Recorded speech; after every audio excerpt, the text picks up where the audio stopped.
ನಮಸ್ಕಾರ, news of ಹಿಂದೂಸ್ತಾನ್ಗೆ ಸ್ವಾಗತ. ನಾನ್ ತಾನಮ್ಮ.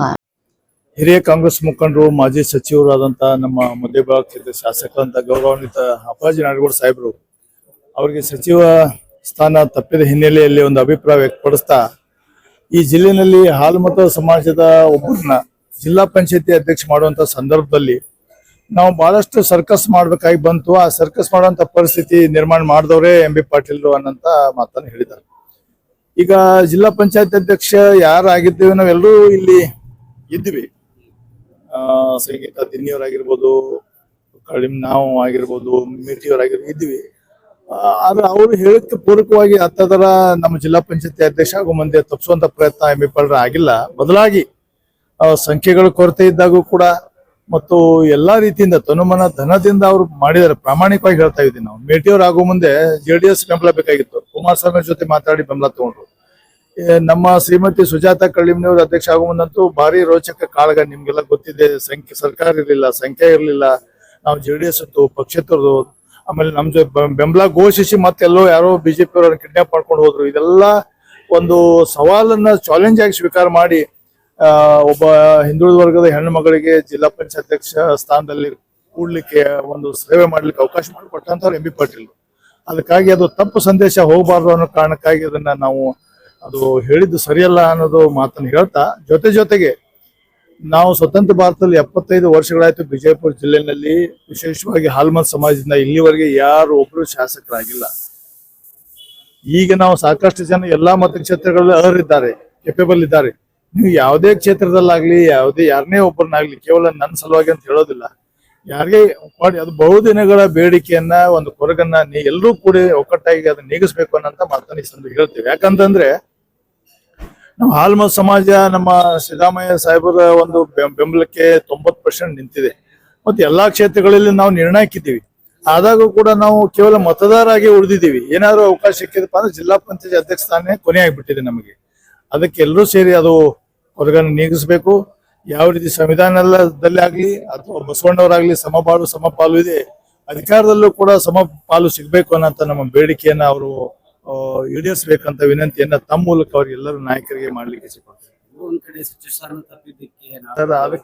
ಅದಕ್ಕೆ ಉತ್ತರ ಕೊಡ್ಬೇಕಾದವರು ಹೈಕಮಾಂಡ್. ಅದನ್ನ ಈಗ ಈ ಯಶವಂತರಾವ್ ಗೌಡ್ ಸಾಹೇಬ್ರು ಕೂಡ ಸೀನಿಯರ್ ಇದ್ರು.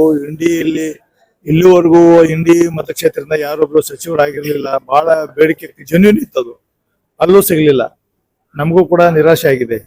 ಮತ್ತೆ ಅಪ್ಪಾಜಿ ನಾಡಗೌಡ ಸಾಹೇಬ್ರು ಸೀನಿಯರು, ಅವರು ಆಗ್ಬೇಕಾಗಿತ್ತು. ಅದ್ರಲ್ಲಿ ಎರಡು ಮಾತಿಲ್ಲ. ಬಟ್ ಅದಕ್ಕೆ ಉತ್ತರ ಕೊಡ್ಬೇಕಾದವರು ಎಂ.ಬಿ. ಪಾಟೀಲ್ ಸಾಹೇಬ್ರು ಕೊಡ್ಲಿಕ್ಕೆ ಆಗೋದಿಲ್ಲ. ಯಾಕಂದ್ರೆ ಹೈಕಮಾಂಡ್ದಲ್ಲಿ ಅಲ್ಲಿ ಮುಖ್ಯಮಂತ್ರಿಗಳಿದ್ದಾರೆ, ನಮ್ಮ ಮಾಜಿ ಮುಖ್ಯಮಂತ್ರಿ ಸಿದ್ದರಾಮಯ್ಯ ಸಾಹೇಬ್ರು ಇದ್ದಾರೆ, ಸುರ್ಜಿವಾಲಾ ಅವರಿದ್ದಾರೆ, ವೇಣುಗೋಪಾಲ್ ಅವರಿದ್ದಾರೆ, ರಾಹುಲ್ ಗಾಂಧಿ ಅವರಿದ್ದಾರೆ, ಖರ್ಗೆ ಸಾಹೇಬ್ರು ಇದ್ದಾರೆ. ಎಲ್ಲರೂ ಕೂಡಿ ನಿರ್ಣಯ ಮಾಡ್ತಾರೆ. ಅದನ್ನ ಎಂ.ಬಿ. ಪಾಟೀಲ್ ಸಾಹೇಬ್ರು ಒಬ್ಬರೇ ಹೇಳಿದ ತಕ್ಷಣ ಆಗೋದಿಲ್ಲ. ಅದು ಅವ್ರಿಗೆ ಗೊತ್ತಿದೆ. ನಾನು ಸಣ್ಣ ಅದ್ರ ಬಗ್ಗೆ ಎಲ್ಲ ಸ್ಪಷ್ಟೀಕರಣ ಕೊಡ್ಲಿಕ್ಕೆ. ಬಟ್ ಅದು ಆಂತರಿಕ ವಿಚಾರ. ಅವ್ರು ಅಲ್ಲಿ ಕೇಳಿದ್ರೆ ಒಳ್ಳೇದು ಅಂತ ನನ್ನ ಅಭಿಪ್ರಾಯ. ಅದು ಸರ್ವಕಾಲಿಕ ಸತ್ಯ. ಯಾವುದೇ ಪಕ್ಷಕ್ಕಿಂತ ಯಾರು ದೊಡ್ಡವರಲ್ಲ, ಅದು ಸತ್ಯ. ಅದು ಎಲ್ಲಾ ಸಂದರ್ಭದಲ್ಲೂ ಅನ್ವಯ ಆಗ್ತದೆ. ಬಟ್ ಅವರು ಪಕ್ಷದ ನಿಷ್ಠಾವಂತ ಕಾರ್ಯಕರ್ತರು ನಾಡಗೌಡ ಸಾಹೇಬರು. ಏನ್ ಬೇರೆ ಪಕ್ಷದಿಂದ ಬಂದವರಲ್ಲ, ಪಕ್ಷ ಬದಲಾವಣೆ ಮಾಡಿಲ್ಲ. ಒಂದೇ ಪಕ್ಷದ ನಿರಂತರವಾಗಿ ಬಂದಾರೆ. ಸೀನಿಯರ್ ಲೀಡರ್ಸ್ ಅವರು. ಅವ್ರಿಗೂ ಸಿಗ್ಬೇಕಾಗಿ, ಅವ್ರ ಜಿಲ್ಲೆಗೂ ಸಿಗ್ಬೇಕು, ಅವ್ರಿಗೂ ಸಿಗ್ಬೇಕಾಗಿತ್ತು. ಮತ್ತೆ ಈ 15% 32 ಸಚಿವರನ್ನೇ ಹಂಚಿ, ಅದಕ್ಕಿಂತ ಹೆಚ್ಚಿಗೆ ಕೊಡ್ಲಿಕ್ಕೆ ಆಗೋದಿಲ್ಲ. SM ಕರಡು ಸಾಹೇಬ್ರೆ ಅವಧಿನೇ ಕೊನೆ. ಅವಾಗೆಲ್ಲ 40-42 ಜನ ಮಂತ್ರಿಗಳಿದ್ರು. ಈಗ 15% of the total assembly seats ಅಂತಿದೆ. ಅನಿವಾರ್ಯ ಆಗ್ತದೆ. ಅದು ಹೈಕಮಾಂಡ್ ಬಿಡ್ತದೆ. ಅದು ನಮ್ಮ ಇತಿಮಿತಿಯಲ್ಲಿ. Thank you sir. ಅಪ್ಪಾಜಿ ನಾಡಗೌಡರು ಅವತ್ತ ಒಂದು ಕಾರ್ಯಕ್ರಮದಲ್ಲಿ ಹಾಲಮತ ಸಮಾಜ ಒಂದು ಅಧ್ಯಕ್ಷ ಸ್ಥಾನ ಮಾಡುವಾಗ ಏನೇನು ಸರ್ಕಸ್ ಆಯಿತು ಅನ್ನುವಂಥ ಏನೋ ಒಂದು ವಿಚಾರದಲ್ಲಿ ಮಾತಾಡಿದ್ದಾರೆ.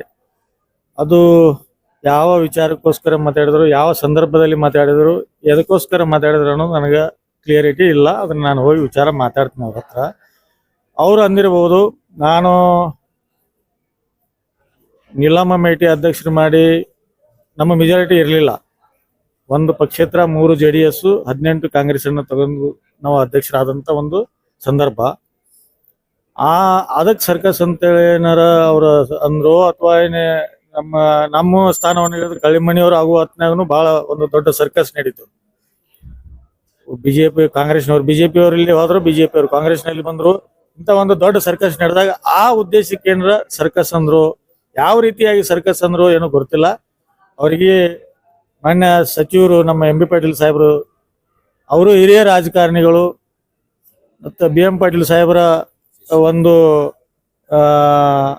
ಅವರ ಇದರಲ್ಲಿ ಬೆಳೆದಂತ ನಮ್ಮ ಅಪ್ಪಾಜಿ ನಾಡಗೌಡರು ಕೂಡ ಹಿರಿಯರು, ಮಾಜಿ ಸಚಿವರು, ಈಗಿನ ಒಂದು ಶಾಸಕರು, ಮುದ್ದೆ ಬೆಳೆದವರು. ಇವ್ರಿಗೂ ಕೂಡ ಸಚಿವ ಸ್ಥಾನ ಸಿಗಬೇಕನ್ನುವಂತ ಒಂದು ಎಲ್ಲರ ಭಾವನೆ ಇತ್ತು.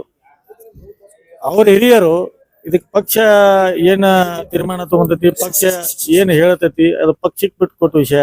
ಅದನ್ನ ನಾವು ಹೇಳಿದ್ರ, ನಾವು ಹೋಗಿ ಯಾರ್ದಾರ ಚಾಡ ಹೇಳಿದ್ರ, ನಾವು ಹೋಗಿ ಯಾರ್ದಾರ ಕಿವಿ ಮಾತು ಹೇಳಿದ್ರ ಅವ್ರಿಗೆ ಮಂತ್ರಿ ಕೊಡೋದು ಬಿಡೋದು ಅದನ್ನ ನಮ್ಮ ಕೈಲಿ ಸಾಧ್ಯ ಆಗಲ್ಲ. ಜಿಲ್ಲೆಯ ನಾಯಕರು ಎಂ ಬಿ ಪಾಟೀಲ್ರು ಒಂದು ರೀತಿ ವಾಕ್ ಚಾತುರ್ಯ, ಕಣ್ ಚಾತುರ್ಯ, ಮೂಗ್ ಚಾತುರ್ಯ, ಕಿವಿ ಚಾತುರ್ಯ, ಕೈ ಚಾತುರ್ಯ ಅನ್ನುವಂತ ಒಂದು ಎಲ್ಲದರಲ್ಲಿ ಅವರು ಮುಂದಾಳತ್ವ ವಹಿಸ್ಕೊಂಡು ಜಿಲ್ಲೆಯಲ್ಲಿ, ರಾಜ್ಯದಲ್ಲಿ ಯಾರ್ಯಾರು ಬರ್ತಾರೆ ಅವ್ರಿಗೆ ಒಂದೊಂದು ಅವ್ರನ್ನ ಸತ್ಕಾರ ಮಾಡ್ತಕ್ಕಂಥ ಒಂದು ಅವರಲ್ಲಿದೆ. ಅದನ್ನು ಅಪ್ಪಾಜಿ ನಾಡಗೌಡರು ಬರ್ತಕ್ಕಂಥ ನಿರ್ಮಾಣಗಳು ಅದನ್ನು ಕೂಡ ಮಾಡಿ ಇನ್ನೂ ಸಚಿವ ಸ್ಥಾನ, ಈಗ ನಾವು ಮನೆ ಕುಂತ್ರ ಸಚಿವ ಸ್ಥಾನ ತಂದು ಕೊಡುವಂತ ಕಾಲಿಲ್ಲ. ಇದು ಕಲಿಯುಗ. ಈ ಕಲಿಯುಗದಲ್ಲಿ ನಾವು ಒಂದ್ ಸ್ವಲ್ಪ ಎದೆ ಒಬ್ಬಿಸಿ ನಾವು ನಿಂತು ಸೆಟದ್ ನಿಂತು ಮಾತಾಡಿದ್ರೇನೆ ನಮ್ಗ ಮುಂದ ಅವಕಾಶಗಳು ಸಿಗ್ತಾವ ಅನ್ನುವಂತ ಒಂದು ನನ್ನ ಪ್ರಾರ್ಥನೆ. ಪಕ್ಷ ಏನು ತೀರ್ಮಾನ ತಗೊಂತೈತಿ, ಹೈಕಮಾಂಡ್ ಏನ್ ತೀರ್ಮಾನ ತಗೊಂತೈತಿ ಅದಕ್ಕೆ ನಾವು ಬದ್ಧ ಇರ್ಬೇಕು. ಪಕ್ಷದಕ್ಕಿಂತ ದೊಡ್ಡವ್ರು ನಾವಲ್ಲ. ಎಲ್ಲರೂ ಕಾರ್ಯಕರ್ತರು ಹನಿ ಹನಿ ಸೇರಿದ ಹಳ್ಳ, ಹಂಗ ಕಾರ್ಯಕರ್ತರು ಎಲ್ಲರೂ ಸೇರಿ ಅದನ್ನೊಂದು ಪಕ್ಷ ದೊಡ್ಡದಾಗಿ ಮಾಡಿರ್ತೈತಿ. ಪಕ್ಷ ಬೆಳೆದಿಂದ ನಾವು ಮತ್ತೆ ಕಾರ್ಯಕರ್ತರು.